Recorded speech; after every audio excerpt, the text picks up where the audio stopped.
بسم اللہ الرحمن الرحیم۔ السلام علیکم ورحمۃ اللہ وبرکاتہ۔ ویڈیو کے ٹائٹل قرآن مجید سے دوری کے اسباب کے ساتھ آپ کا ساتھی جی ایم آپ کی خدمت میں حاضر ہے۔ اس سے پہلے ایک ویڈیو میں نے اس پہ بنائی ہے۔ اب مزید آگے چلیں گے کہ آخر قرآن مجید سے دوری کے اسباب کیا ہیں، اس کے نتائج کیا ہیں، اس کو ہم دیکھیں گے۔ اب ایک بات پہ نگاہ دوڑائیں آپ کہ بندہ اسکول جاتا ہے، روزگار کی تلاش میں نکلتا ہے، پھر اپنا مکان بناتا ہے، شادی کرتا ہے، اور انسان لاشعور سے شعور میں داخل ہوتا ہے، تو اس پورے دورانیے میں انسان کے 25 سے 30 سال لگ جاتے ہیں، یہ کہہ لے کہ آدھی زندگی بندہ گزار چکا ہوتا ہے۔ اب اس کا نتیجہ کیا ہوتا ہے کہ وہ جو بچپن میں اس نے ناظرہ قرآن پڑھا تھا، اب وہ کسی کو سنانے سے بھی گریز کرتا ہے، کیونکہ وہ بہت زیادہ مصروف ہو گیا تھا ان تمام زندگی کے لوازمات میں جس نے اسے قرآن مجید سے دور کر دیا۔ اب اللہ تعالیٰ کے نبی صلی اللہ علیہ وآلہ وسلم نے ارشاد فرمایا ہے کہ ایک بات جو میں آپ سے شیئر کروں گا کہ علم 2 وجہ سے کم ہوتا ہے۔ اب وہ 2 وجوہات کیا ہیں جن کی وجہ سے علم کم ہوتا ہے؟ ایک کہ سنانا نہیں ہے، یعنی کسی نے پوچھا ہے تو اس کا جواب اس وجہ سے نہیں دینا کہ شاید وہ غلط نہ ہو، اور دوسرا یہ ہے کہ تکبر کرنا کہ مجھے تو یہ پہلے ہی آتا ہے۔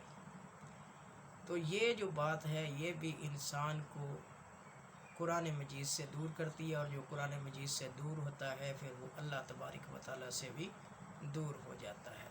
اب آگے اگر ہم دیکھیں تو مزید جو اس کی وجوہات ہیں اس میں کہ قرآن مجید سے ہم دور ہوتے جا رہے ہیں، تو اس میں یہ بھی ہے کہ اللہ تعالیٰ کی بندگی جو ہے اس کو ہم ننگوار سمجھتے ہیں، تکبر کرتے ہیں، اس کی عبادت نہیں کرتے۔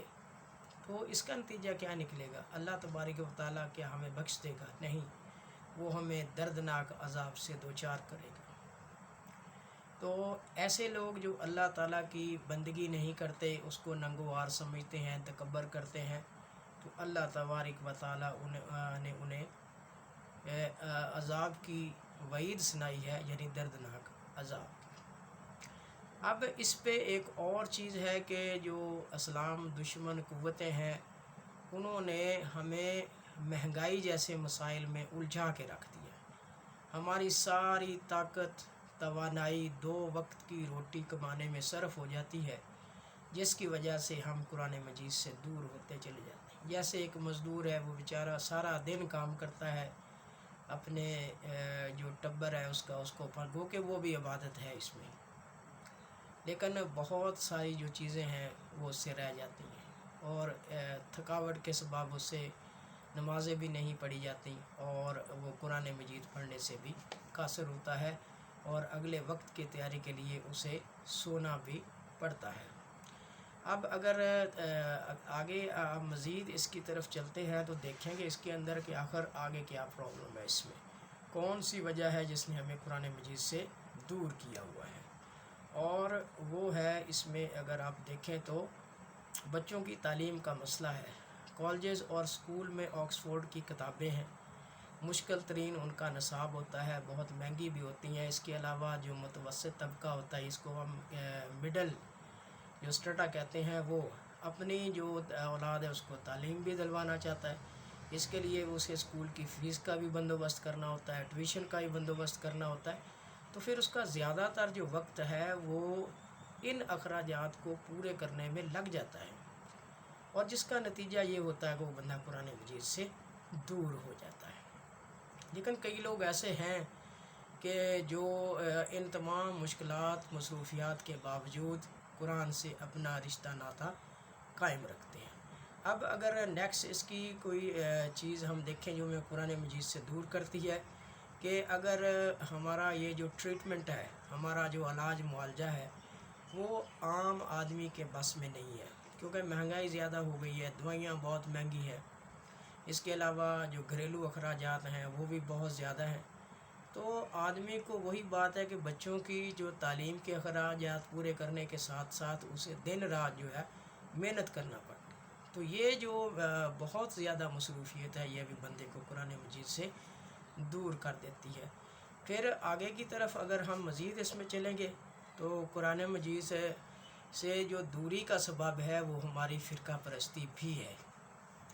اب اس میں یہ ہے کہ ہمارے جو بھائی ہیں، ہمارے جو مسلمان ہیں، وہ فرقہ پرستی میں پڑھ کے جو ہے نا وہ بکھر سے گئے ہیں، اور قرآن مجید سے وہ اپنے مطلب کی باتیں نکالتے ہیں جس سے اگلے جو مسلک کو ہم دبا سکیں، اسے شکست دے سکیں. تو یہ چیزیں جو ہے نا یہ بھی دیکھنے والی ہیں اس کے اندر.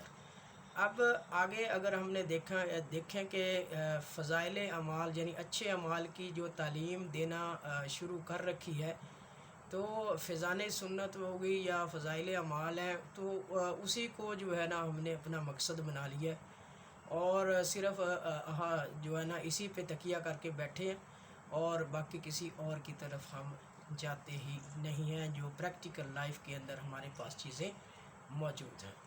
تو یہ چیزیں دیکھنے والی ہیں کہ ہماری جو مصروفیت ہے، ہماری یہ جو زندگی ہے جو ایک میکینیکل لائف میں تبدیل ہو گئی، ایک مشین کی طرح ہم چل رہے ہیں، تو اس میں ہمارے رب کا بھی اس میں حصہ ہے کہ اس کے حقوق بھی ادا کیے جائیں اور اس کی نازل کردہ کتاب کو بھی پڑھا جائے اور اس کے مطابق اپنی زندگی کو سنوارا اور گزارا جائے.